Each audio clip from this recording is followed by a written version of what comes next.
Are you thinking about buying the 16-inch Kink Carve BMX bike for your kid and not sure what parts come on it and if it fits your kid? Well, today I'm going to do an explain and review on this 16-inch Kink Carve BMX bike.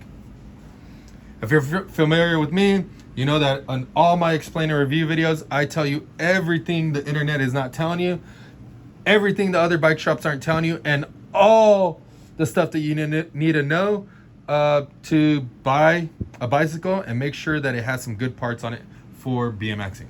So yeah, let's get to it.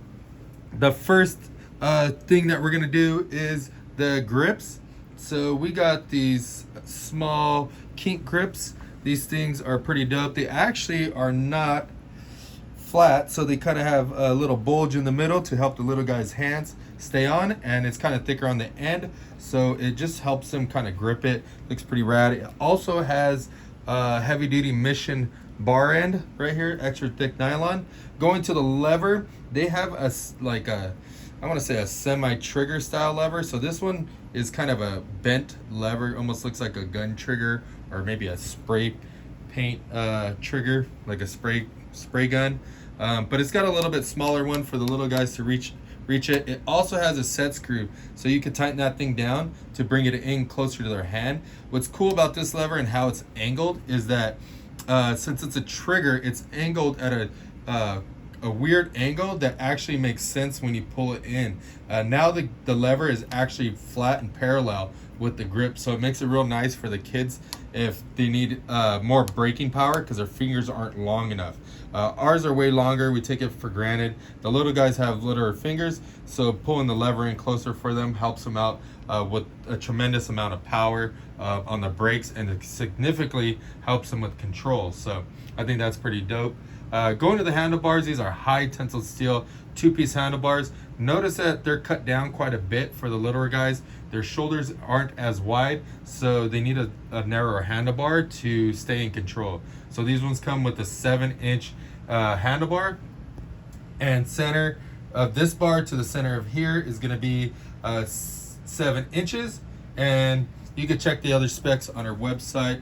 But overall, this is going to be a great bar for the kids to start off on, and you don't really have to cut them down or anything like that, which makes it nice.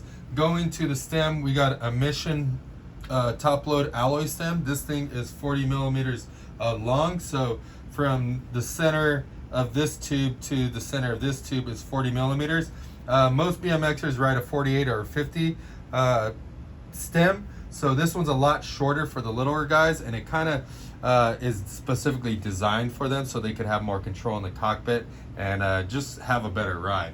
Going to the headset, we got the Mission alloy top integrated headset. This matches up with the head tube. This one is also an integrated head tube. It is an hourglass shape, so it looks pretty sick. It's also got gyro mounts on it, so if you need to put a gyro on here, you could totally do that.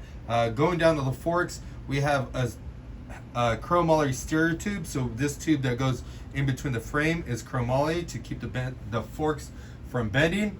It also has a heavy duty alloy cap right here with a 6 mil on top. This is the compression bolt, so this sucks the whole headset down and keeps your headset tight. Going to the forks, we have tapered striker forks. These things are thick at the top, thin at the bottom to keep them lightweight. They're also notched out to give you a lot of clearance for your pegs, so your pegs can fit there no problem without having to grind them down or grind down your forks or anything like that. And then they also have a cutaway right here, so if you're grinding or anything like that, it'll clear it. Going to the front hub, we have the Mission Covert alloy hub. This thing is a 3/8 axle, unsealed, and has 17 millimeter axle nuts on it. Got stainless steel spokes, brass nipples, and a single wall alloy 36 hole rim. And we got this large 16 by 2.4 Innova tire. This is a street tread. It's pretty similar to the Mission Tracker tire. Super fat tire, gives the kids a lot of control. Having a wider tire like that just helps the bike really be stable and it helps the rider lean over and just feel more comfortable. Just gives them a lot of more confidence for turning or anything like that. So if your child's having problems with turning and washing out and just struggling on that side of things, maybe go up to a bigger tire or get them a bike like this that can accept the big tires. That would definitely help them out with control and just maneuverability of the bicycle in general. Going to the frame. The frame is a high tensile steel frame. It's got this crazy paint job on it. See how it's green, and then as you move around, it has this kind of a goldish bronze look.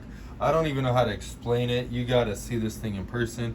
The video actually does pretty good, so it looks pretty similar like this, but it's pretty nuts where it looks completely green, and then certain spots it just has this crazy, I don't know, champagne looking color. If you want to guess the color of the paint, or actually if you could call it a name, what would you call this paint?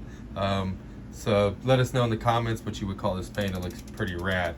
Going to the bottom bracket, it's got a mid bottom bracket. This thing is machined out, so it's really lightweight, and it's pretty strong, and it also would help with grinds, but probably not grinding too much with the 16-inch bike. But if you were, cricket rides would be amazing on it, derrick dusters, stuff like that.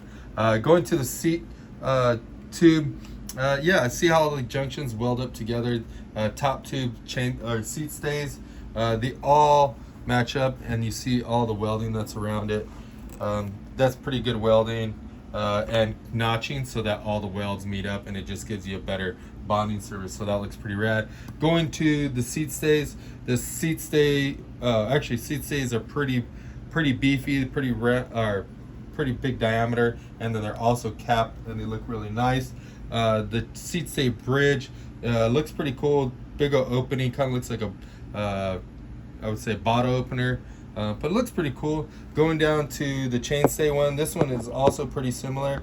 I haven't seen too many like this except for on these new Kinks. They have in this style. It gives a lot more clearance. It does look kind of cool. I think I've seen these on We the Peoples back in the day.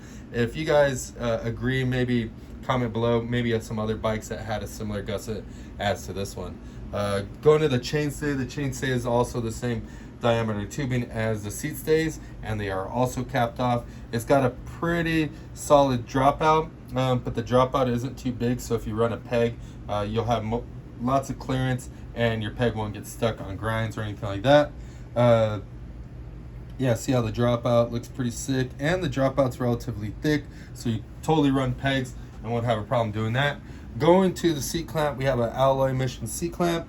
This one takes a 5mm Allen head right here, and then we got the combo mission seat right here. So the seat post and seat are one piece, and it's got the seat on top. This is I would say like a wax canvas, and it kind of looks rubberized, but it looks pretty heavy duty. It's actually pretty soft. I think kids would enjoy this seat. Also too, if you notice the seat, it sits pretty flat, so kids that are trying to ride bikes and get used to it, they're definitely going to enjoy this seat. So the number one problem I see with most BMX bikes is that they have their seat angled, and the little guys aren't balanced yet, so they slide off the back of the bike. It really discourages them from riding. So having this seat right here really encourages them to ride and supports what they're trying to do, is stay in the saddle, apply pressure to your cranks, and be able to steer and hold your center balance. And also when you're sitting on the seat, you may use it to push the bike side to side to keep you upright and balanced as well. So seat plays a big part in getting your kid starting off good. Some of the department stores too, the angles sit weird. The seats are kind of weird or have like a slippery surface, so those might not be the best bikes to get your child. This might be the better solution. Going to the pedals are the Kink PC pedals. These are a heavy duty pedal with a heavy duty spindle. They got a nylon body, big pins on it, and they go together with these 140 Mission Triumph cranks. These things are pretty solid chrome ollie crank with the 8-spline spindle. You could add any type of sprocket you want on these in the future, no problem. Going to the sprocket, we got a 25 tooth Mission rank sprocket. This thing's steel, but I mean, don't need too crazy of a sprocket. It's a great place to save some money, keep the cost down on the bike, and then upgrade it in the future. But most kids are going to be adequate with the steel sprocket and won't tear it up, and you'll be totally fine. Going to the chain, we got the Mission 410 chain. This thing is just your pretty basic chain. Will get you from point A to point B and keep you rolling. Forgot the brake cable. The brake cable is actually a linear cable. So this is a Mission linear cable. So if the bars spin, stuff like that, the brakes aren't going to bind up. They're going to still feel the same. If you spin it back, they're going to still feel the same. So compressionless housing allows your cable to spin and your brakes will still work. They're connected to these Mission Ceased brakes. These things are pretty easy to adjust. They have aluminum arms and they don't have any connecting bolts to hold the cable on. You need to use this dual cable or buy some Odyssey NARPs. Going to the back wheel, we have the same tire as the front. We got the same rim, the same spokes, and we have the Mission Function cassette semi-sealed rear hub with the 14mm axle, 9-tooth driver, and 17mm axle nuts on it. You can put pegs on this thing. You can ride your friend on the pegs. This thing's just super heavy duty. Just gonna last a super long time. If your kid is riding BMX, you're probably not gonna have to replace it. It's just a great quality rear hub for your kid to start BMXing. Overall, in general, if you like this bike and you think it's perfect for your kid, go over to stackbmx.com and pick one up for your child and go out and ride bikes and have fun.